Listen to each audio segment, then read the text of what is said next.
Ang kautusan at ang kasalanan, Roma 7 verse 7-13. Ang ibig bang sabihin nito'y ang kautusan ay masama? Hinding-hindi. Kaya lamang, kundi dahil sa kautusan ay hindi ko sana nalaman kung ano ang kasalanan.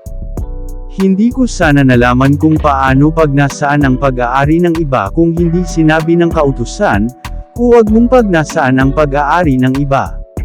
Ngunit dahil sa utos, ang loob ko'y pinukaw ng kasalanan sa lahat ng uri ng kasakiman, sapagkat walang kasalanan kung walang kautusan. Noong una, namuhay ako ng walang kautusan, subalit nang dumating ang utos, nabuhay ang kasalanan, at ako'y namatay.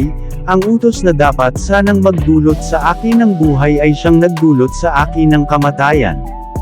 Sapagkat kinasangkapan ng kasalanan ang utos upang ako'y dayain, at sa gayon ay napatay nga ako ng kasalanan, kaya nga, ang kautusan ay banal, at ang bawat utos ay banal, matuwid at mabuti. Ang ibig bang sabihin nito'y nagdulot sa akin ng kamatayan ang mabuting bagay? Hinding-hindi.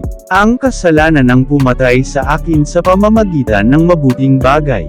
Nangyari ito upang maipakita kung ano nga ang kasalanan, at upang mahayag sa pamamagitan ng kautusan, na ang kasalanan ay talagang napakasama.